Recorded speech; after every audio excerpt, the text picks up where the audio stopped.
I'm going live right now. Hang on. I'll let you know we're live. Okay.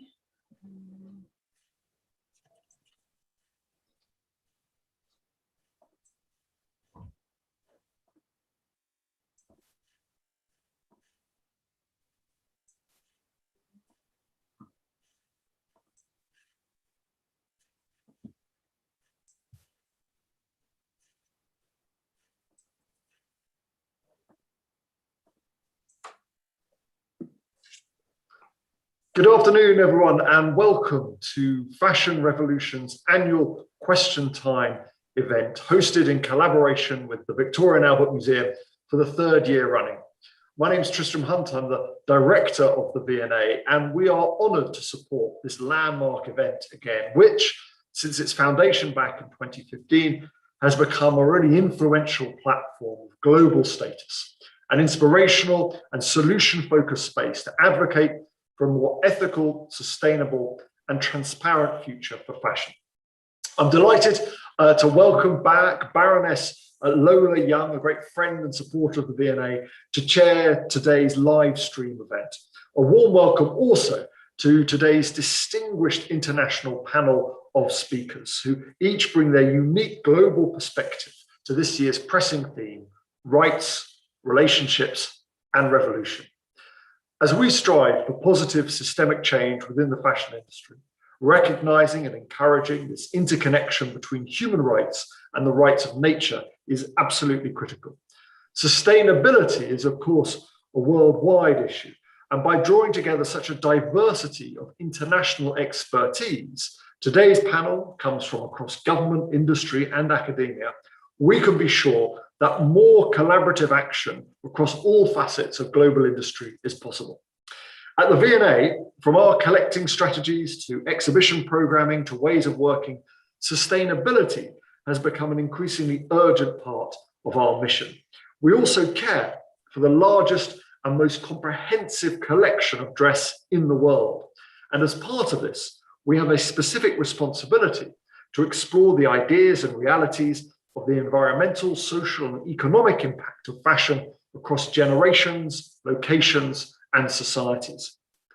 Building on the really important work of our 2018 Fashion from Nature exhibition, issues of sustainability remain a core area of research and engagement for the V&A's fashion and textile staff, and a priority for the V&A's Research Institute's research program and partnership. Following the appointment of Sarah Kassim as V&A sustainability lead last summer, we've renewed our commitment to embed sustainability across the entire institution. Within this holistic approach, we're shifting our focus from individual efforts to understanding influences within the whole organization and beyond. This wide-reaching vision resonates deeply with the Brundtland intergenerational definition of sustainability that aspires to meet, quotes, the needs of the present without compromising the ability of future generations to meet their own needs. At the V&A, this future-focused approach means using our imagination and ingenuity to enable people, through art, design, and performance, to contribute to a thriving planet and shape sustainable futures. In our rapidly changing world, accelerated further by the impact of the pandemic, we at the V&A are proud to play our small role in advocating for and mobilizing positive change. But this being Fashion Revolution Week, it is our moment to hear and to learn from today's truly inspirational speakers. And I'm very, very grateful for them giving their time today. So I want to thank you for joining us today. I'd now like to hand over to Carrie Summers, Fashion Revolution co-founder, who will say a few introductory words before Baroness Lola Young opens 2021's Fashion Revolution Question Time. Thank you again, and we look forward to seeing you back at the V&A when we reopen our doors on the 19th of May. Carrie. Thank you so much, Tristram, for your introduction, and thank you also to Edwina, Sarah, and the team at the V&A for collaborating with us again on another Fashion Question Time. I'd like to thank Baroness Lola Young of Hornsey for chairing again today. Lola is an independent crossbench peer in the House of Lords and the co-chair of the UK's all-party parliamentary group on ethics and sustainability in fashion.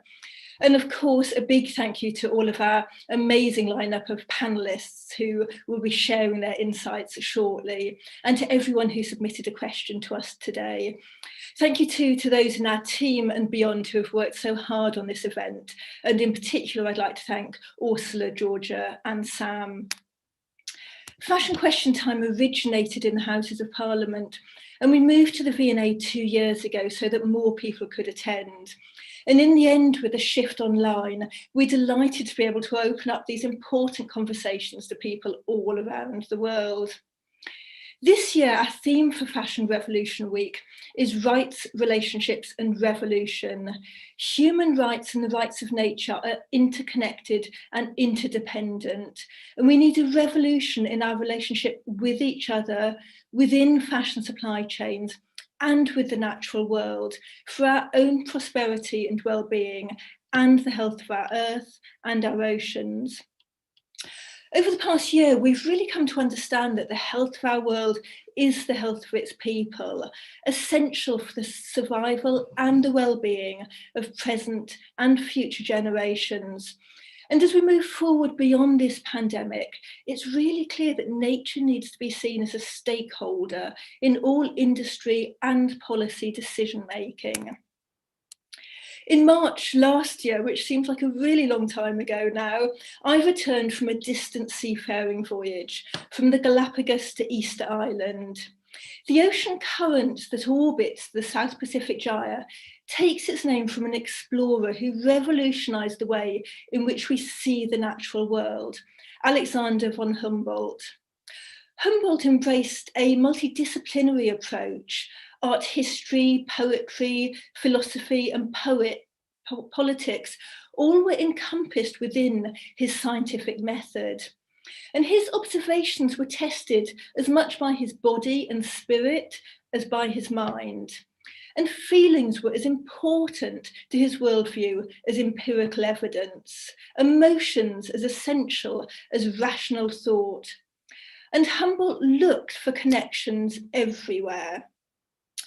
Travelling through Latin America in 1800, Humboldt observed how the world's desire for colourful clothing brought poverty and dependence to the local population. But it was more than the people that suffered. The land was exhausted, the soil was being exploited like a mine, and all to grow indigo. Humboldt was the first person to link colonialism with the devastation of the environment. And it didn't need to be that way. Indigo is a legume which, when it's grown sustainably, can be applied as a green manure to fix atmospheric nitrogen. It can restore soil fertility and increase yields, providing both economic and environmental benefits. In the great supply chain of cause and effect, nothing can be taken in isolation. As Humboldt himself said, everything hangs together. If one thread is pulled, the whole tapestry may unravel. So I believe that, like Humboldt, we need to recognise that everything is connected, and then we need to work towards the day when equal rights for all people and for nature become a universal standard. Thank you. I'm now going to hand over to Lola to introduce the panellists. Just a reminder that if you are tweeting today, the hashtag is FQT. Thank you. And thank you very much, Carrie, and of course, Tristram, for those introductions to our session today.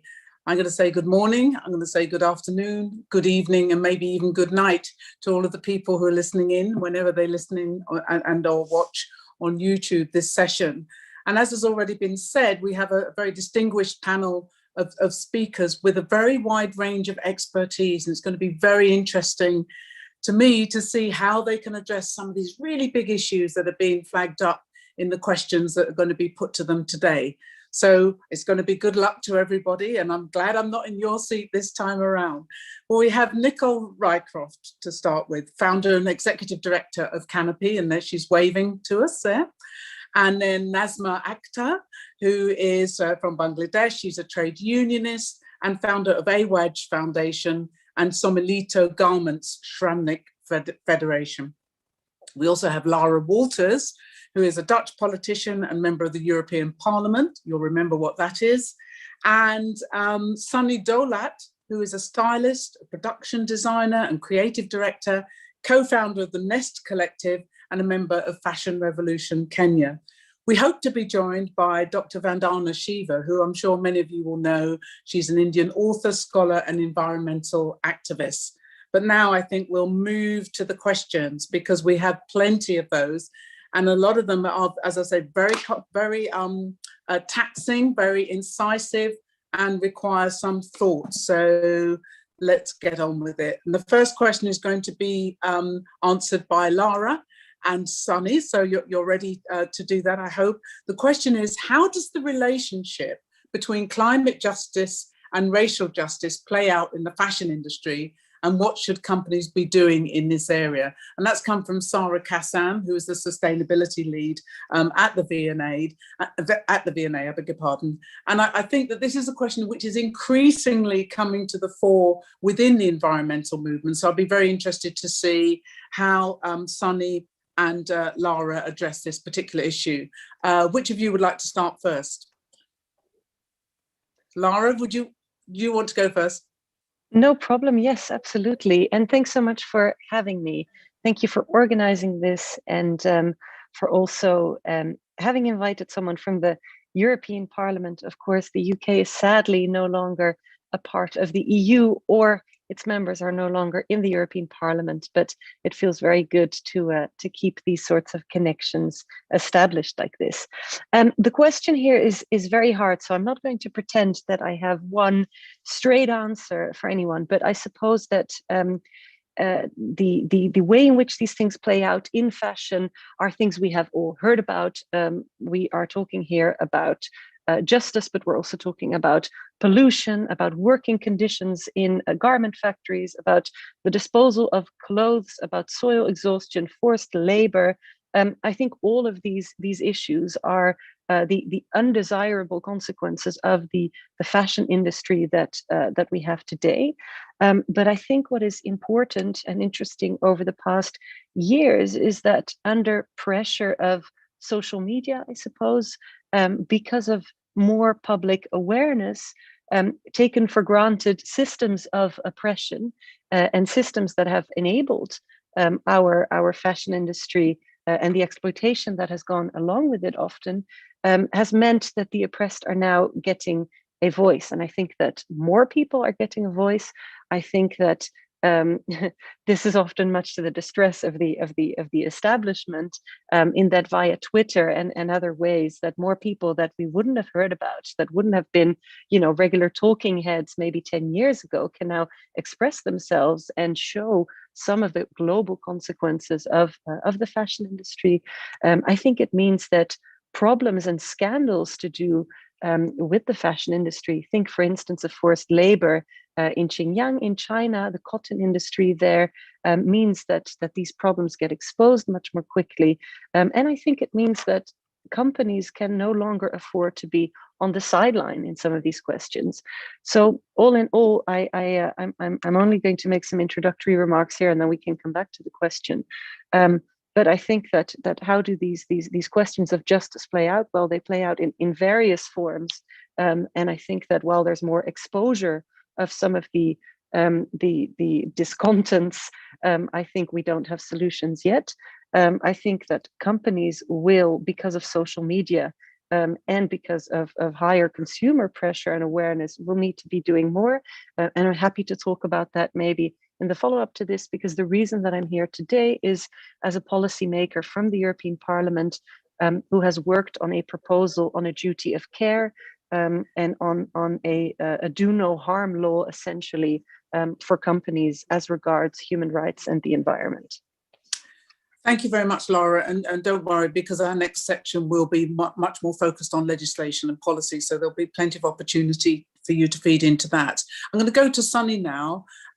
Sunny, over to you. What do you think about this kind of coming together of racial and social and environmental justice?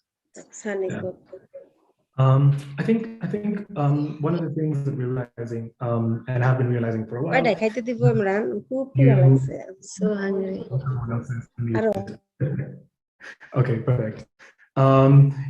As I said, one of the things that we've been realizing over the past couple of years is that you can't really think about racial justice without thinking about climate justice and vice versa.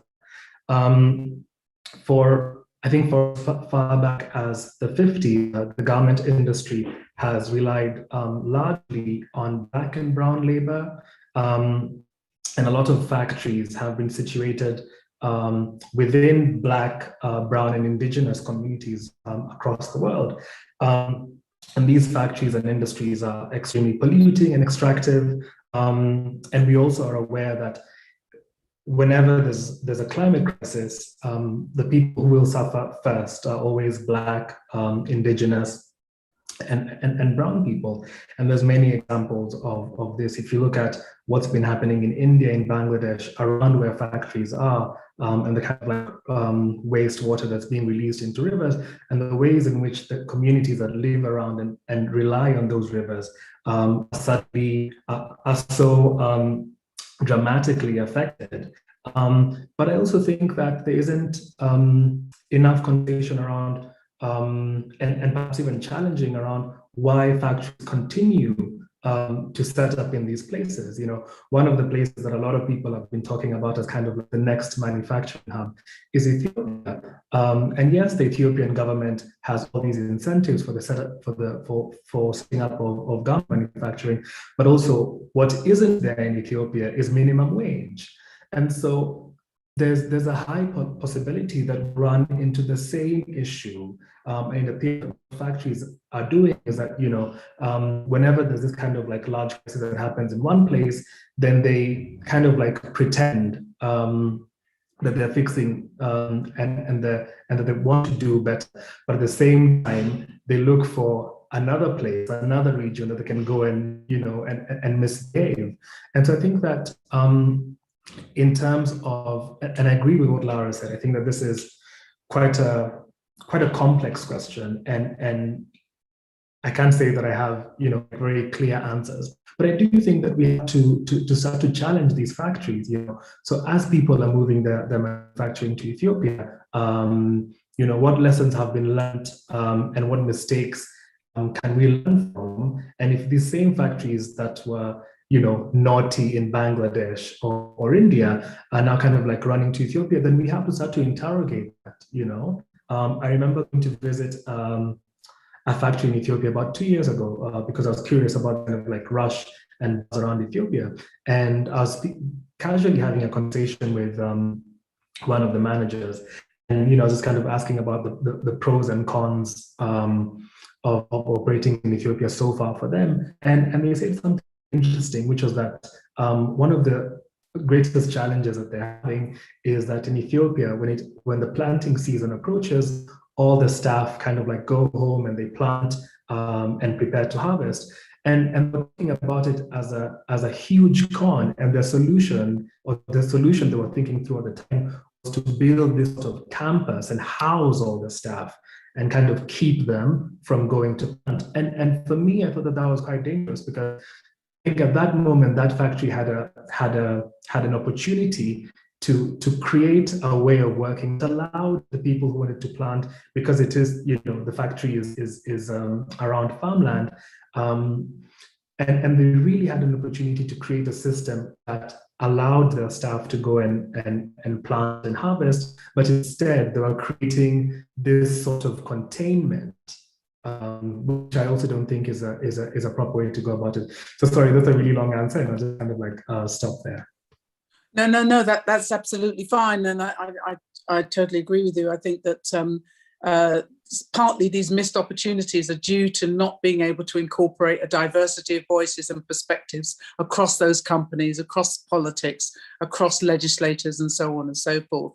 And you know, with the kind of push of Black Lives Matter, that obviously amplified all of these issues around racial justice and its connection to every other form of justice. So I think a very important question to kick off with. I'm going to move now to the policy and legislation section. And I'm going to come first to Nazma. And the question is going to come up shortly, which is, do you think any form of consumption can be sustainable under capitalism? Or do we need to revolutionize all our world systems for a sustainable future?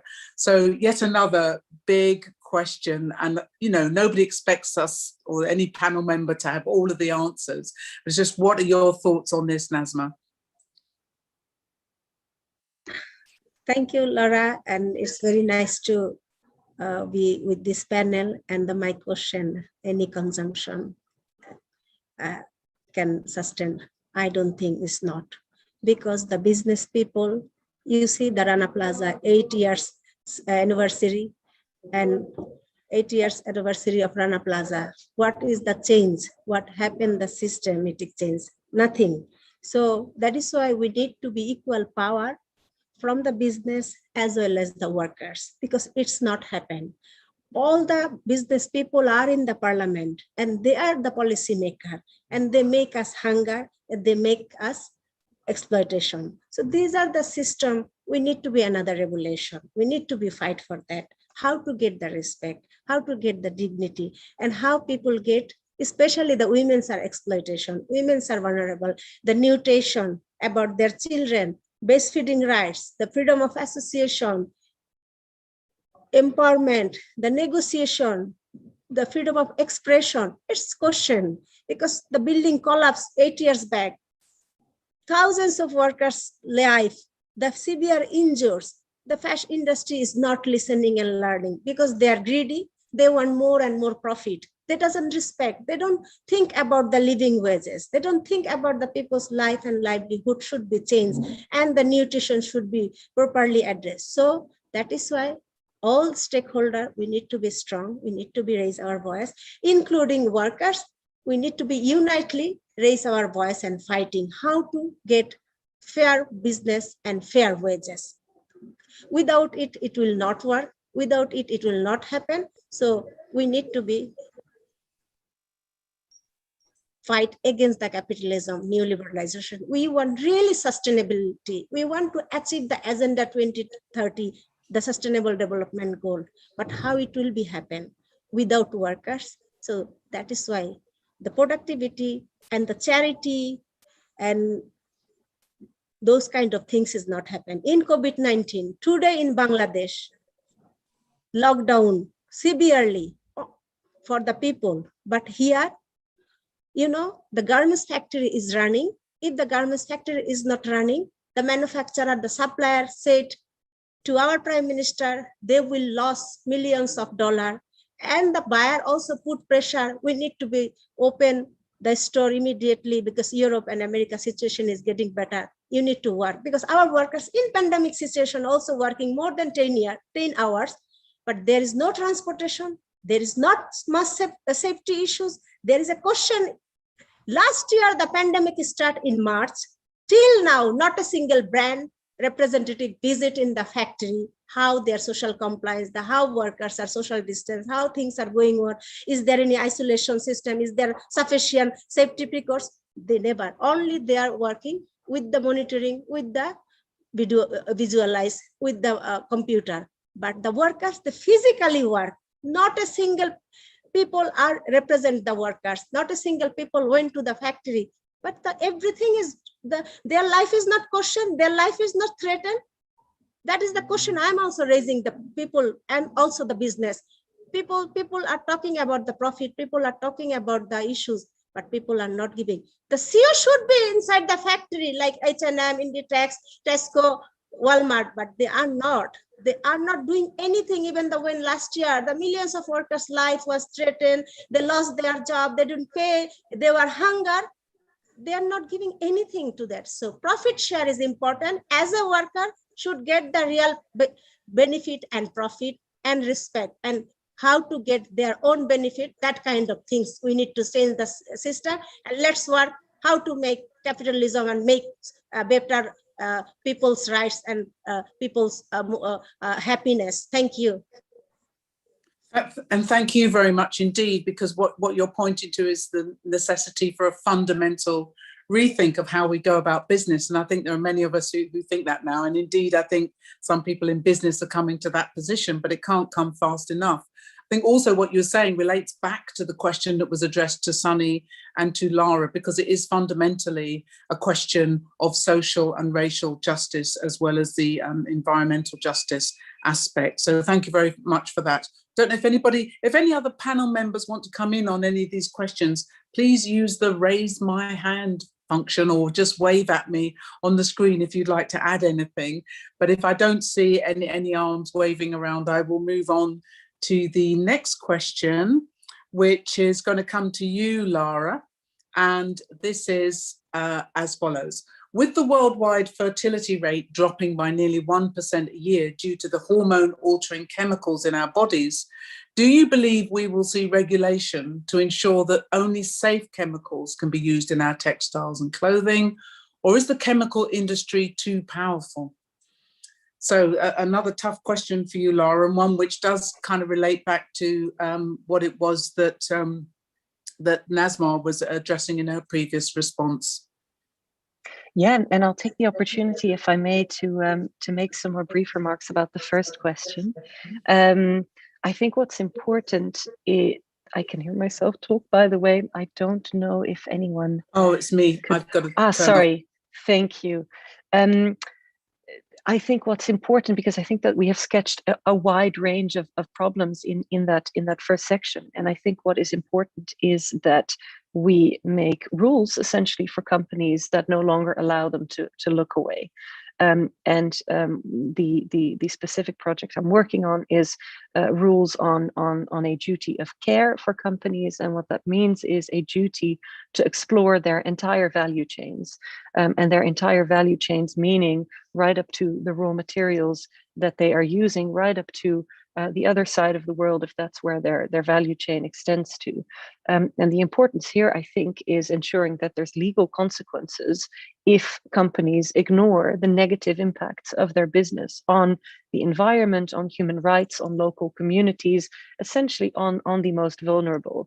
And that's a complicated thing to do, of course, because at the moment, companies can very often hide and say, well, look, this happens so far along my value chain. This is on the other side of the world. I had no idea.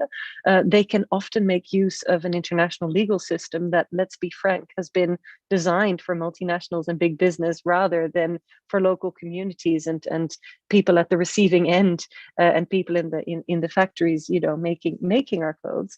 But I think what's important is that we force companies to know essentially about what's going on in their value chains, and for them not only to know but also to show what it is they're doing to address some of the adverse impacts that they might have.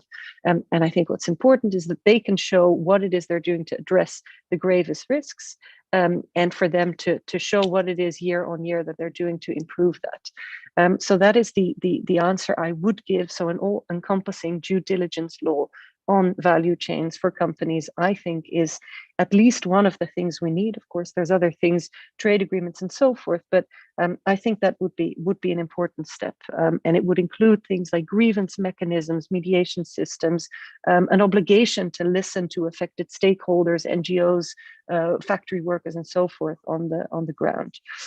For the second question, this is not my area of expertise, but working in Brussels, I've been able to look into this, and I've heard that the European Commission already recognized. So sorry, we are now on endocrine disruptors and chemicals affecting hormones essentially and fertility. I'll just switch right over to the second question, to the third. I have been told that as early as 1996, the European Commission recognized endocrine disruptors as a health and environmental hazard. It's been linked to male infertility also. It's been linked to hazards relating to pregnancy. And I think that about 800 chemicals are known or suspected to be capable of interfering with hormone receptors. And yet very little is being done. And I have been told, amongst others, I think the Corporate Europe Observatory has done research into this, but I've been told that the lobby from industry on effective legislation on this has been very powerful. I think that there has been links also to TTIP, where there has been a fear of making legislation on these endocrine disruptors because we are worried that that might interfere with the trade agreement with the US. So all in all, I think that the picture that I've seen on this, on why we don't have legislation on this yet, on hormone altering chemicals, essentially, it's not pretty. But some positive news on the horizon. I have heard that the European Commissioner in charge here has announced measures for late 2020. So in an EU chemical strategy that strategy would commit to ensuring that these disruptors would be banned in consumer products as soon as they are identified, and that their use would only be allowed if proven essential for society. So some good news on the horizon there, but I think that we're still very far from where we need to be. Thank you very much for that worrying response. And as you say, there's a little bit of good news, as it were, buried in that. But it seems like the ultimate shoot yourself in the foot kind of strategy, doesn't it, to continue to pump in chemicals which will ultimately make people infertile. It's bizarre. So let's hope we do get some legislation and some regulatory frameworks in place that will deal with that. So I think then probably we're ready to move on to question 4, which is, do you think we can normalise government incentives to brands and retailers who choose to adopt meaningful and responsible innovations? And I think this is a really interesting question, particularly for me, if I'm looking at it selfishly, because I'm really interested in how and what we need to do as legislators and as people who create regulations. What are the useful interventions that can be made? So I will come to you eventually on Lara on this question, but first of all, I want to come back to Sunny as somebody who works within the industry and knows what brands get up to. Sunny, what's your view on this? Yeah, I think that we absolutely have to normalize. I think that, sorry, I'm just kind of like looking at the question again. Yes. Yeah, I think that we absolutely have to normalize and encourage governments to create these incentives. One of the things we see is that, like, it was in 2019, Fashion Revolution Kenya did a study on textile innovation in Kenya. And what we found was some really interesting data of very small companies and organizations really thinking about the future of textiles, so experimenting with textiles that are kinder to the environment. And the Kenyan government strategy has been to revive cotton. So Kenya in the 80s and early 90s was not a very large cotton producer, but sizable cotton. And one of the things that the government has been trying to do is to revive that industry. And I think that with all the work that's being done at the grassroots level, we've been seeing people experimenting with banana fiber, with nettle, with something called water hyacinth. I don't know any other name for it, which is this kind of like invasive plant that has been invading many lakes along the Rift Valley. And we've been seeing a lot of mills kind of playing around with all the materials and trying to generate textiles. And a couple of them have been quite successful in generating textiles. And I think that it's really important for the government to incentivize this work so that then we're not really focusing on going back to the glory of the 80s and being a cotton producing country, with all the information and all the knowledge that we have now of the kind of like ponds of growing cotton, but then investing and incentivizing this research around new textiles.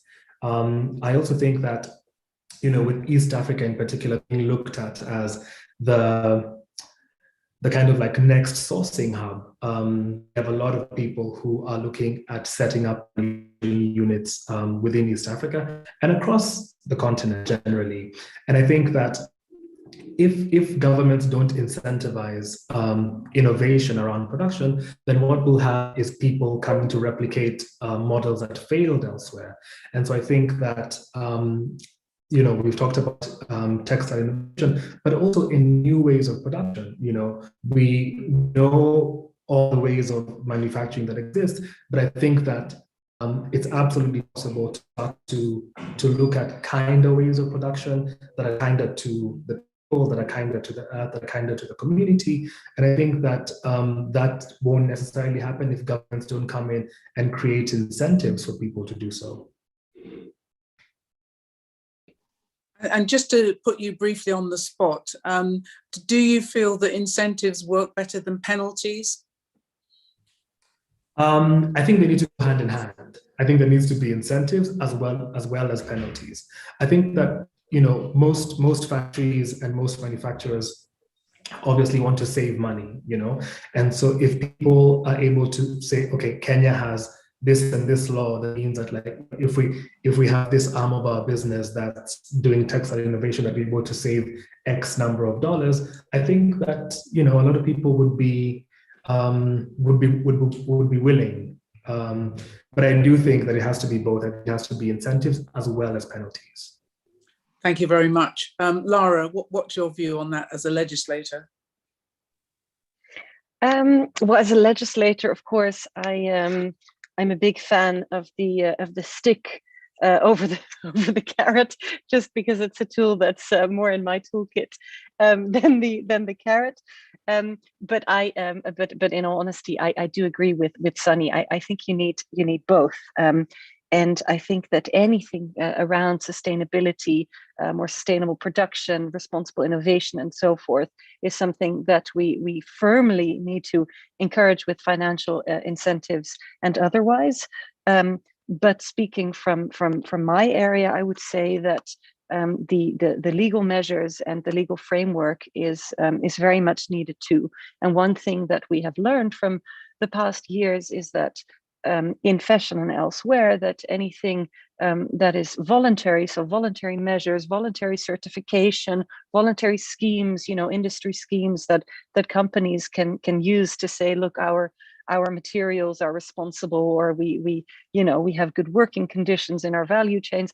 Any of those have not really borne fruits. They have not really done what we want them to do, because very often they have been they have allowed either companies to greenwash or to hide certain things due to a certificate. Or so I would say, I think that what's very important is that we create legislation that supports the companies and those innovators that want to do well. I think at the moment, those that want to do well, that want to spend more time, money, effort on responsible production processes, are often not being helped by the legislation.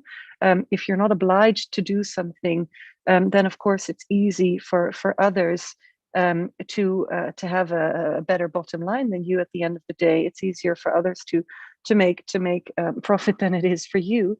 And therefore, I think it's very important that we support those that want to do well by making legislation that creates a sort of race to the top rather than the bottom. And one of the things that struck me over the past weeks in the news was these stories about H&M in China attempting to do the right thing by saying we need to make sure that there's slave-free cotton in our supply chains, that there's no Uyghur forced labor, and then essentially being bullied by the Chinese government and being presented with the question of you can choose, either you can keep talking about forced labor, or we will start a boycott on the H&M brand. And I think that if companies like that, and I think the same happened around Black Lives Matter with companies in the US attempting to speak out, I think the same now with Coca-Cola in the US reacting against these very restrictive and racially tinted new voting laws that in the US Republicans are trying to pass.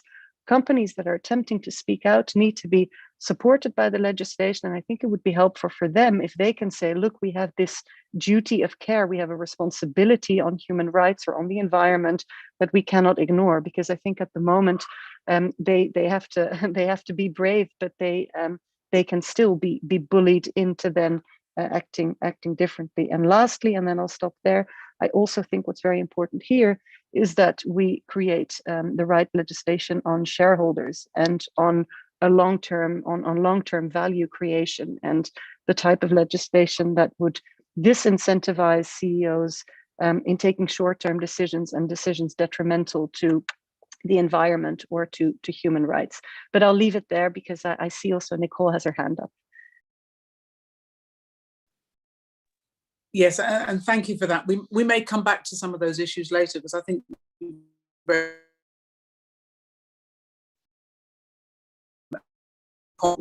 how it works. But Nicole, you wanted to come in on this question. Yeah, I was just going to add that I think Lara's point around the importance of legislation to support companies who want to do well is really important. And to the concept of normalizing it is not foreign, because there are literally trillions of dollars every year that governments around the world provide in subsidies and enabling conditions for industries that are, the fossil fuel industry, the chemical industry, the industrial forestry industry. So it's already government practice to support industries being able to move forth with their business, be it through active financial subsidies or the creation of legislation that creates enabling conditions. I think what we need to talk about is how do we swing that kind of apparatus and that level of support across to sectors and to business models and supply chains that are focused on circular economy or more socially just practices. And I think, in the EU, there's the example of the pathway to the circular economy. It's a great enabling piece of legislation that, working within an NGO, we already see suppliers and brands looking at that legislation coming down the track, or that body of work, and it incentivizing them to prioritize circular economy development up there on their priority stack. So I think that it's already happening currently in pernicious sectors, and how do we swing that across is, I think, really the question. Yeah, I think that's a brilliant question. And because often, businesses or politicians will say, oh, we can't give subsidies for this and we can't incentivize this, it costs too much. But as you say, when it's kind of something, it feels like when there's something really bad going on, when there's these pernicious industries, as you framed it, that are polluting and so on, and there are these subsidies available. So it's a question of will, isn't it? And it's how we can persuade legislators, politicians with power, to understand that they need to step up and take the initiative in this rather than being at the behest of companies. So I think a series of really good points there. Nazma, did you want to come in on this at all about how we might normalize this idea of giving incentives to those who want to those who are trying to adopt really good practice in the fashion industry? Thank you, Lula. My question is here, suggestion or what is this important? We have to respect our nature and climate also. The fashion industry is not respect the nature and also the industry, the workers. So that need to be matched. And this COVID-19 pandemic is also show us how disaster happen, and we need this also respectfully and very constructively effort and resolve these issues.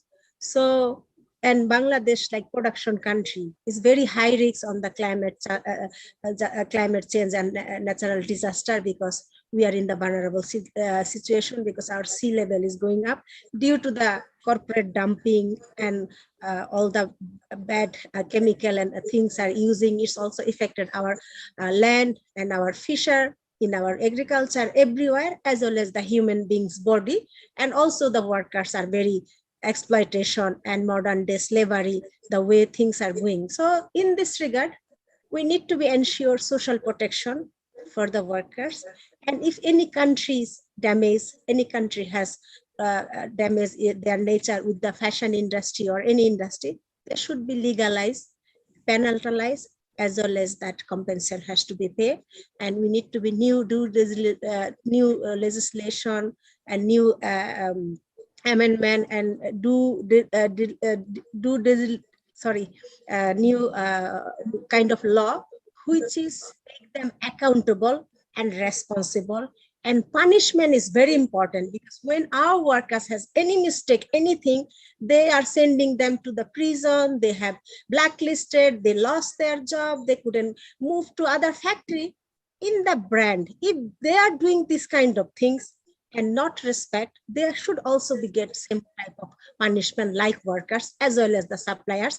And all the country like European, American, Australia, Canada, who are producing goods from like Bangladesh, they are also think the human rights perspective, how the business and human rights should be matched, and how the business can help the people's life and livelihood and the nutrition and women's empowerment and things. Because there is, of course, the Laura mentioned about the lot of activities, program, proposal, training, awareness. Of course, gender-based violence, ILO Convention 190 is need to ratify, but only the workshop and training awareness is not solution, but how they have to pay fair, how they have to pay the workers' wages and also good prices. That kind of system we need to be short-term, mid-term, long-term, because we are not against the industry, we are not against the business, but we are against the system, the exploitation, the cheating. That kind of things has to be done, and all the government has to take the responsibility. It's not only the fashion industry, because the legislation is not against the company, then they will not realize that kind of This is very and also sorry. we need to be consumer support, and we need to be things, and we need that kind of things from the also the government. It's not only the fashion. Sorry to interrupt you, Nazma, but I think that's a really, really good point, that government has got to do the job that we voted them in to do. So thanks very much for that. If we can move on then to I can't see any hands up, so let's move on to the next question. Question 5, I think we're at. Can the panel talk about the relationship between the fashion industry and deforestation, specifically relating to the ways in which the fashion industry contributes to land grabbing and infringes upon the United Nations Declaration on the Rights of Indigenous Peoples? And this question has come from Su Yong Han, who is the Vice President of DUCFS. So I'm going to go to, I think, Nicole, this question. Yeah, I can take that. Yeah. Please do. Thanks, Lola. So this is a great question. And I think oftentimes when we think of the fashion industry, we don't necessarily think of forests.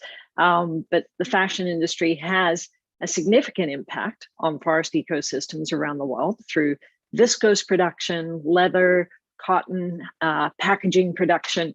But it's not just deforestation, like it's also forest degradation, and even the continued existence and operations of plantations that are sited on high carbon value lands or on the traditional lands of communities that have been deforested and converted into plantations. And so obviously, you know, if we start globally, deforestation and forest degradation, if we undermine those deforestation and forest degradation, they undermine all of humanity's access to clean air, clean water, a stable climate. But for Indigenous and frontline communities, the impacts of deforestation and forest degradation are obviously particularly heavy.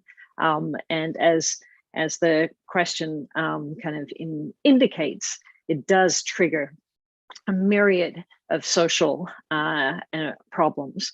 And so, you know, in 2020, there were 331 frontline defenders who were murdered. Most of those were opposing the exploitation of their traditional lands.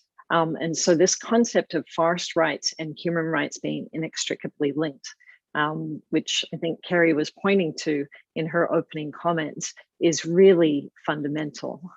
If I take a very quick journey around the world in a couple of jurisdictions, in Indonesia, where two of the world's largest viscose producers are directly linked and affiliated with controversial operations. Many communities in Indonesia have struggled for 25 years plus to have their rights to their traditional territories recognized. And when they oppose companies who are clearing their traditional lands, replacing those natural forests or their farmlands with eucalyptus plantations, then they're commonly facing intimidation, criminalization, violence, and the loss of traditional forests and farmlands undermines food security and economic well-being. Now, of course, if we move to Brazil, very similar challenges. Clearly, there's state-sanctioned violence and undermining of indigenous communities' rights that surged under the Bolsonaro government, with significant weakening of both environmental legislation as well as indigenous people's rights to their land. And then likewise in Canada, it's the 4th largest forest products producer in the world. 90% of the logging that takes place in Canada is still in old growth forests. It's on traditional lands of indigenous communities, and free, prior and informed consent is still often poorly applied in Canada. And so, in all of these different landscapes, there's kind of like a significant footprint, both environmentally as well as socially, on frontline communities. And I think we need to recognize that fashion can also be a really powerful vehicle for change, right? Like, we have seen brands mobilizing around viscose production and the interventions there that has led to criminal charges being dropped against frontline community defenders. We've seen sort of like albeit slow, but sort of like a kind of like a recognition of some of those communities' rights, even after 25 years of struggling for them. So I think it's both, there's the heavy footprint at the moment as well as the power for a change. Thank you very much, Nicole. It looks to me like we've lost Sonny, so I don't know if that's a question of his link having dropped or whatever. So hopefully he'll be back soon, because I did want to ask him if he wanted to come in on that particular question. Let's move on then, because we've talked a bit about legislation, we talked a bit about regulation, we talked about business models, if you like, and we talked about how this whole area of how you make sure the human and the nature, the rights of human beings and nature, they're inextricably bound, and how then you get governments and so on to think about that in more depth. So the next question is, how do we get big brands to question their growth initiatives and take the steps to make less, make better, and pay more? And that question is from Aja Barber. Apologies if I've mispronounced your name. That's a question that often comes up. How do we get big brands to move away, if you like, from this sort of continual growth? And of course, this is a question that not only impacts on fashion industry, but elsewhere too. But let's go to, in the first instance at least, let's go to Nazma. How do you think we can persuade brands to move away from this continual growth model, which is so destructive?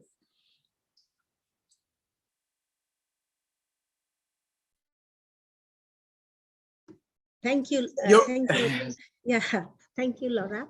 I think we need to be, because different country has different culture, different country has different value and different type of system. If you are going for the food, dress up, and also the payment of wages. So each country wise, they have to think and tweak the action and plan. And bilateral approach, the collective bargaining should be between the brand and the supplier, and the supplier and worker should also collective bargaining and get their legal, which is their needed, which is their important, that kind of things.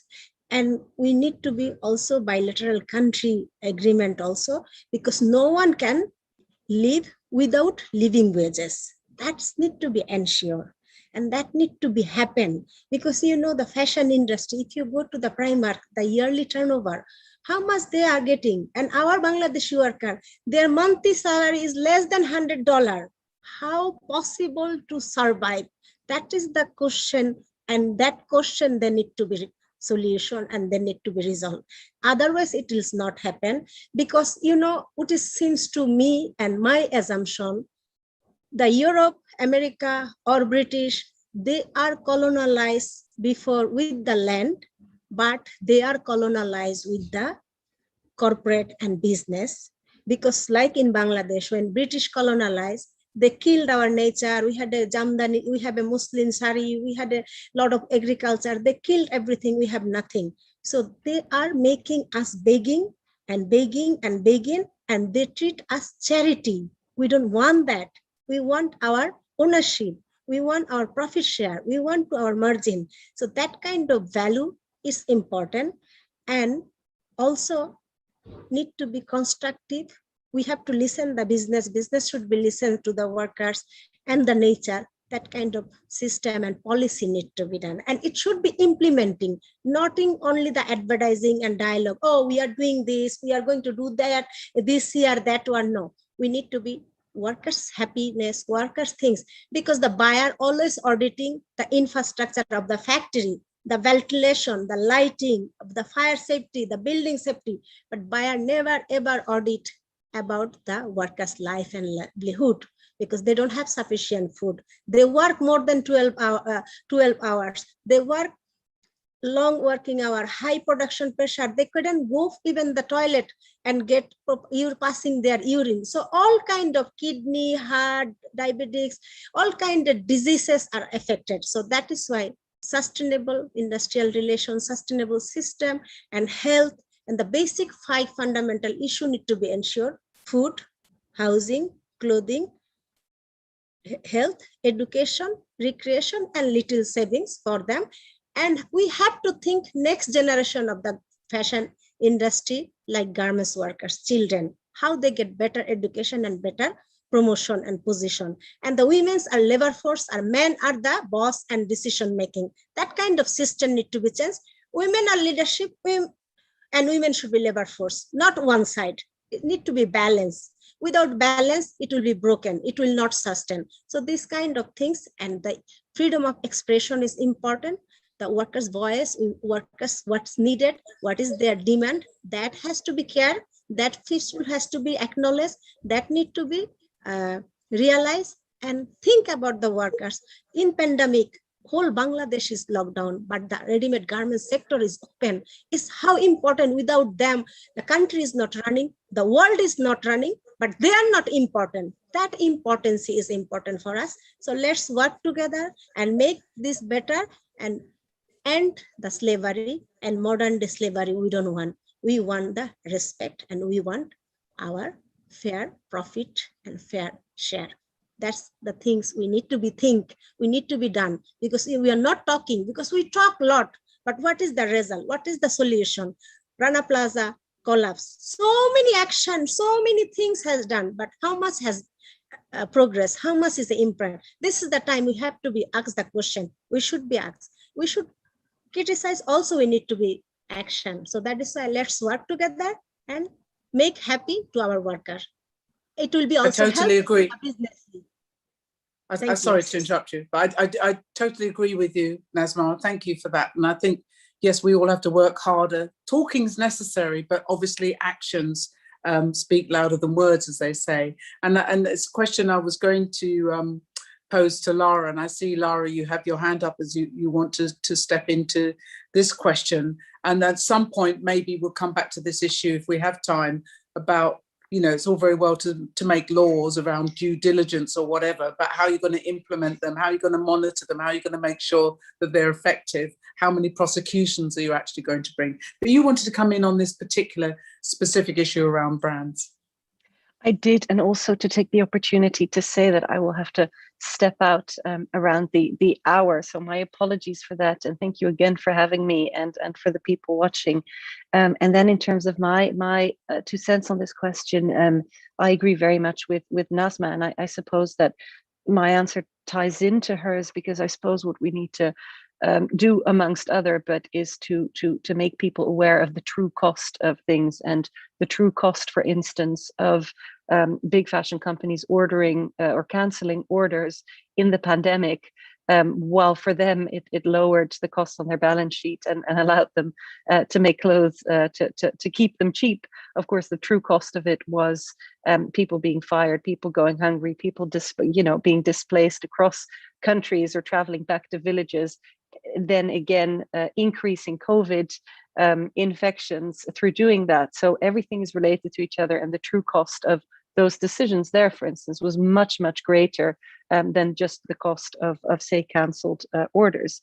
So I think that is something we need to talk about. So I see a role also for education there, of course. It's a very difficult question because, of course, it's always very hard to say.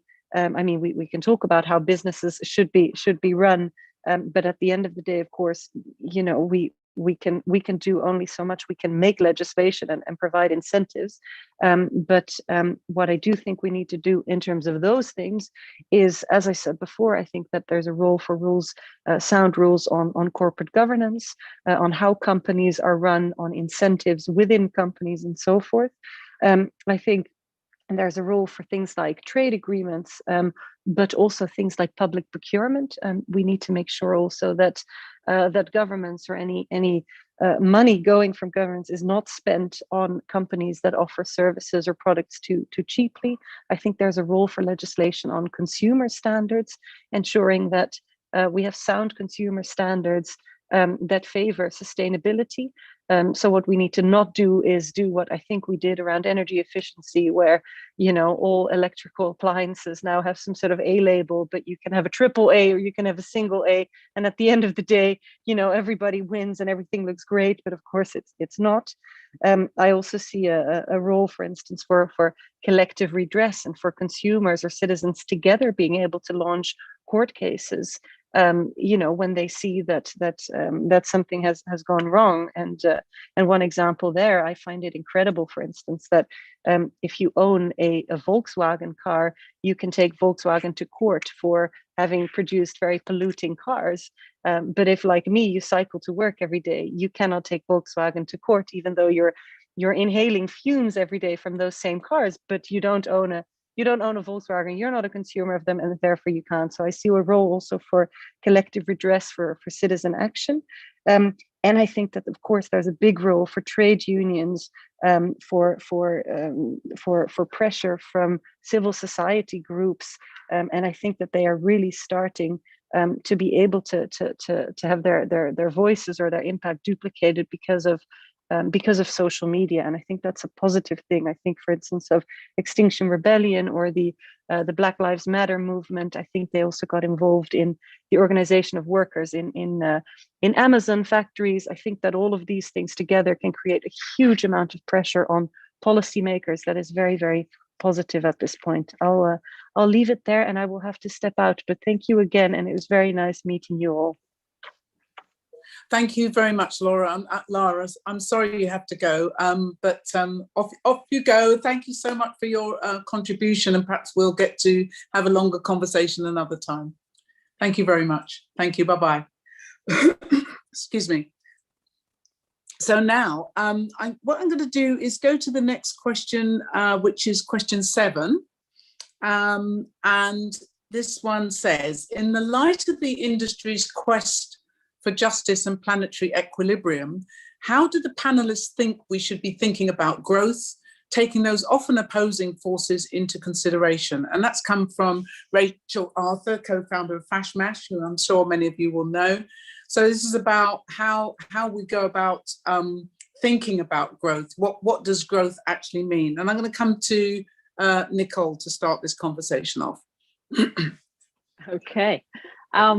Well, I mean, I find this a really exciting realm to think about, because clearly we can't continue to just have, you know, continued unlimited growth. We must recalibrate so that we have just societies that live within the natural bounds of our natural world. But that doesn't mean that we have to crawl back into the cave. You know, business as usual no longer being an option means that there's, you know, a plethora of opportunities that are open to us. And this is, I think, where we really get to be creative. So there's, you know, transforming existing damaging linear supply chains, our current reliance on raw materials, be it, you know, polyester, virgin cotton, high viscose that comes from high carbon, intact forest ecosystems, be it to make, shipping boxes or t-shirts. We're smarter than using 400 and 500-year-old trees to make t-shirts and pizza boxes. And so accelerating the transition to circular economy alternatives, so using recycled textiles or agricultural residues, or the crazy cool science of microbial cellulose to make viscose and packaging rather than high carbon value forests or virgin cotton. So these next generation solutions and accelerating and compressing the transition to those and replacing linear production systems with these fundamentally more sustainable circular supply systems is really critical. And then I think on top of that is the development of just really innovative business models that are actually part of that circular economy as well. So I think one of the areas within the last 5 years that I've been really encouraged by within the fashion industry has been this kind of increase of, the prominence of rental and repair and remodeling models being both, standalone businesses, as well as starting to be integrated into the existing operations of some of the larger companies. That growing a business doesn't actually have to translate through to increasing the total number of new units that are being produced, and ways to do that in a way that add value, social value, right through the chain, as well as obviously have a fundamentally lighter footprint on our planet. The kind of the boom that there is in secondhand clothing, and just recognizing, I think, that brands won't be vibrant businesses in another 15 or 30 years time unless there's actually these fundamental shifts taking place now, because they're not going to be able to access the kind of raw materials that they need to produce the apparel or ship them in the packaging that they need or that their businesses are currently predicated on, because we're in an increasingly resource constrained world. And so I think the two go hand in hand, and I think there's actually a real grappling of that by businesses at the moment, because they're looking down the train track, and in another 20 years, I think they're kind of cognizant of the fact that if climate change continues as it is unabated, and if there's a continued precipitous decline in biodiversity, then they actually just won't be able to produce the goods that that are core to their business unless there's this transition to the circular economy. And so that time is obviously now. I think we're very clear that this is a turnaround decade for our planet, and for those transitions, those fundamental transitions in kind of production systems need to be taking place now, and on top of the environmental performance aspects, there has to be they have to be just, both for frontline communities as well as workers right throughout the supply chain.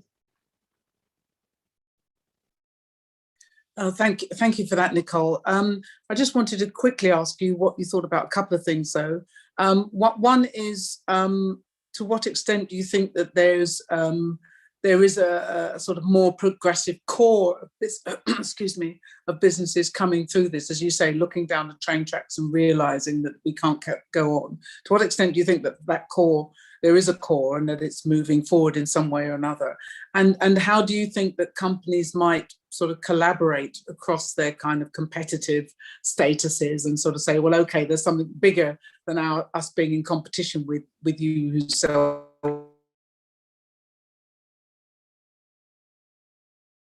How can we get together? Do you see anything growing in momentum? Yeah, I do. I think that's a really great add-on question, Lola. It's absolutely critical that this happens in a pre-competitive space. Like, no matter how big a company is or how well-intentioned they are, no single brand can kind of transform entire supply chains or economic systems by themselves, right? And so this is something that is, planetary health and just supply chains is to the benefit of all of us. And so those steps really do need to take place in a pre-competitive space. And we've found through Canopy's work, we've been doing a lot of work with the apparel sector on transforming the viscose supply chain and the social and environmental impacts that that has. And we've found an incredible galvanization of support and significant leadership by brands on that initiative. So we currently have more than 330 brands that are formally committed to not sourcing from high carbon, high biodiversity value forests, ancient and endangered forests, to helping kickstart commercial scale production of the circular economy, and to helping to support frontline community rights and the advancement of conservation.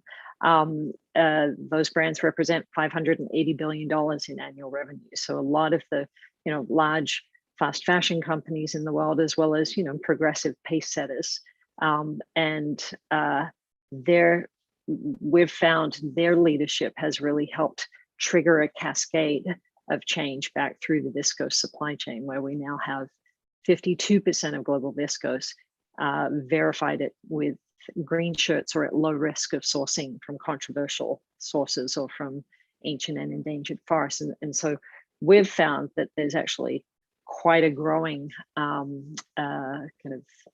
core, there's a core group that obviously started it, but that momentum is really kind of growing in the space that we work in.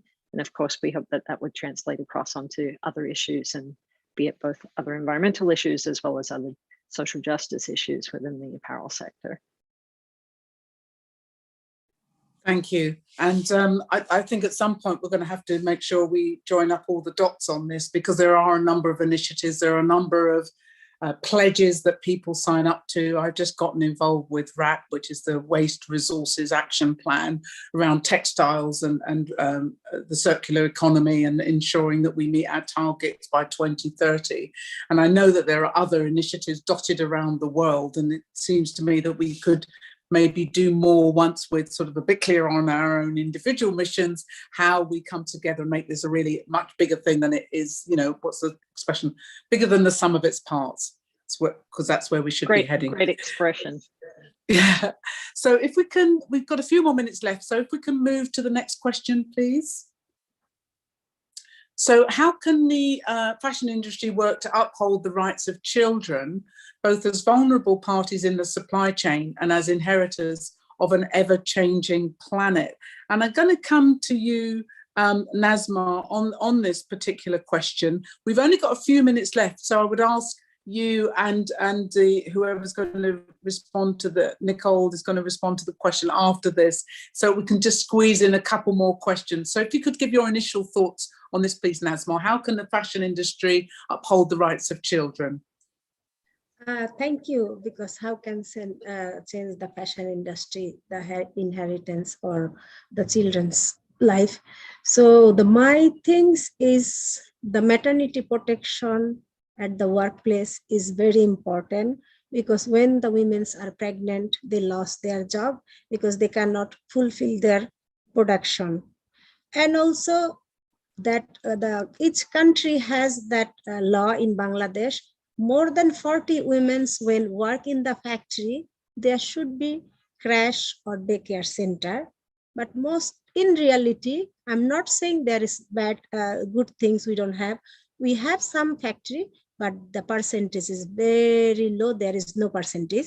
So adequate daycare center, the breastfeeding rights is important, because our women's workers, after 2 months baby, they send them to countryside and stay with the grandmother or aunt, auntie and others. So which is also make them life is threat, because children become crazy, they are not listening anyone, they are highly demand necessary thing and education.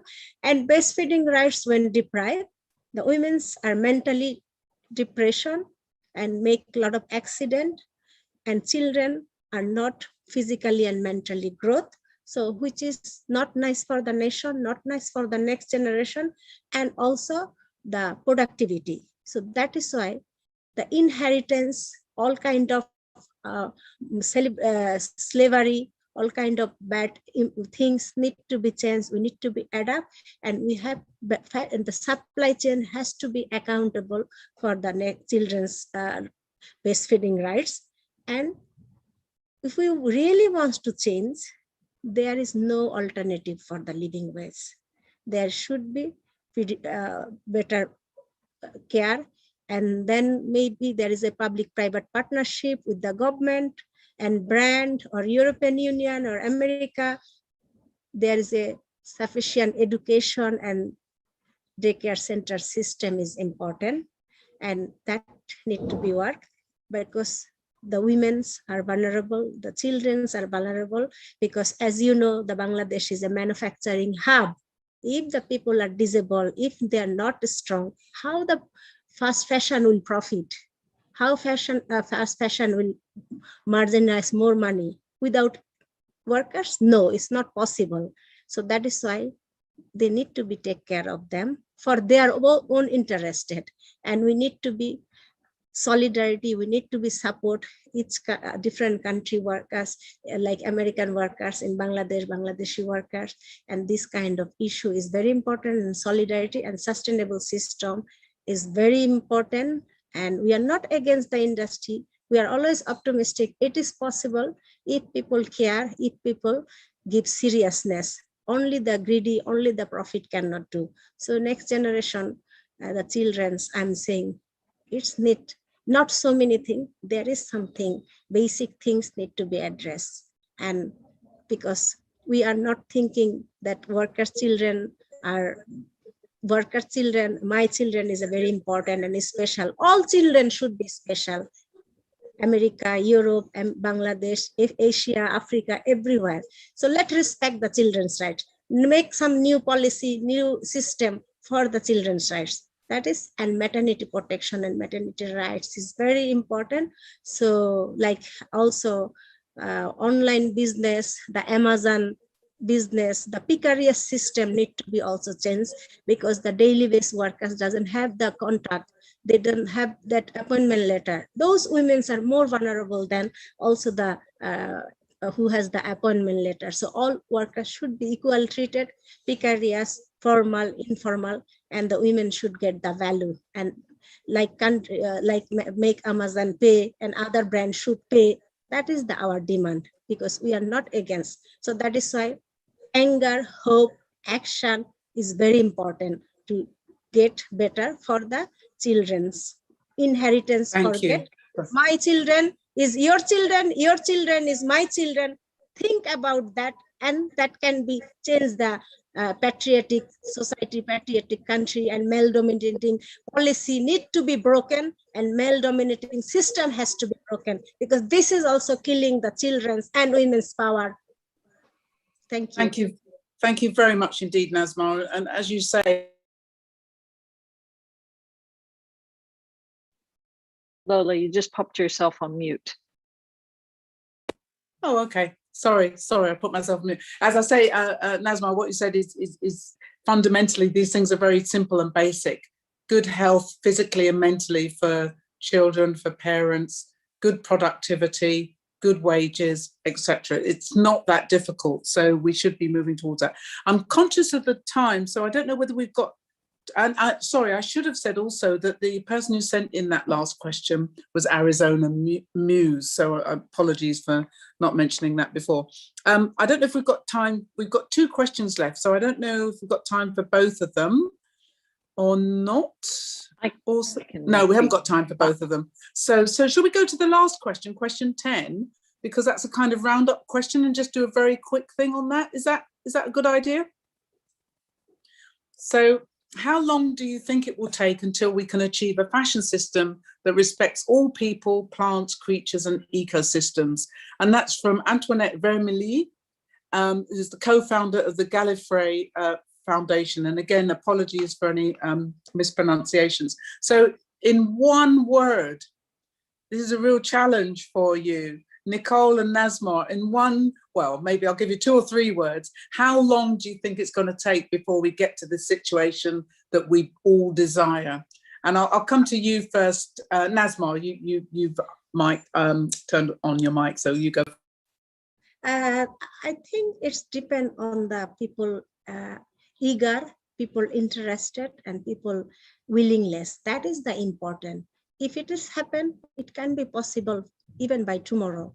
If it is not, it can be year and year. So there is, it's a very hard to say, but we hope within a, because we have to achieve our Agenda 2030 Sustainable Development Goal. So before that, we need to be see this result. Otherwise, it's shame for all the UN body, all the European Parliament, American Parliament, Bangladesh Parliament, because we are committed for this. We are committed for that. So that is why before we need to finish and we need to show the result. And that is, I sure, eager is very important. If we want to change something, it's possible. Nothing is impossible. So that is the think about the how the Bangladesh thinking, how the America thinking. That's a great phrase to end on, Nazma. Thank you very much. Nothing is impossible if you really want to do it. Nicole, just very, very quickly, please. How long do you think it's going to take? I'll pick up on Nazma's never say never.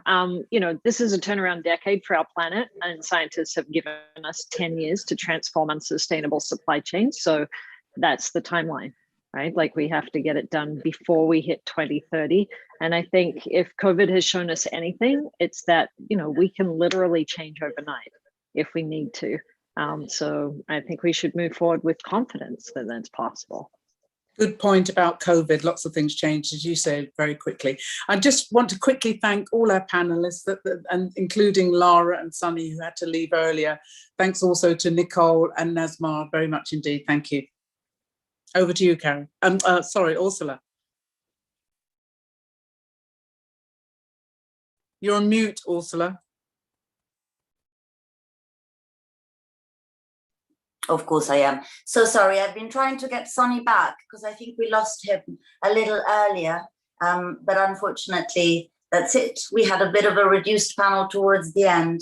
But I really do want to thank you all for joining us today. Thank you to our partners at the VNA and Tristram for giving such an amazing opening speech.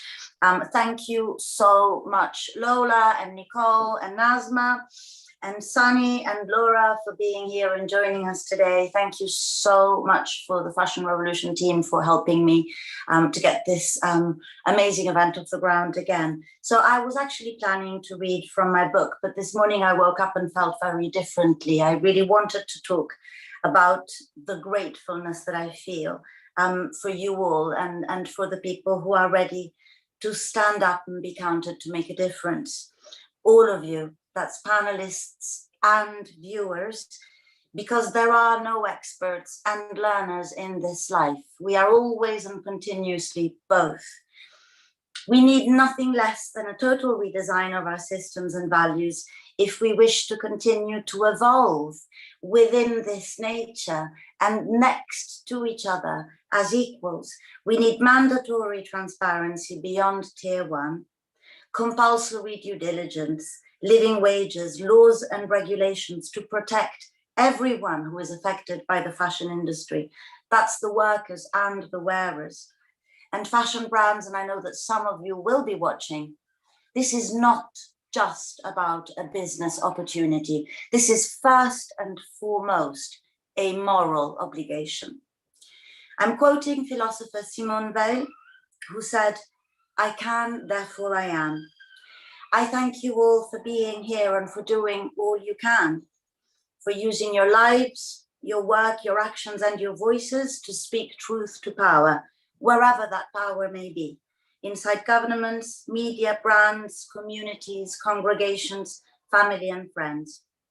Stay with us this Fashion Revolution Week as we keep challenging the mainstream, championing the radicals, but above all, listening to each other, while we collectively strive for a better fashion industry and a better world. Thank you all for joining. Bye. Thank you. Bye. Okay, last year, are we off?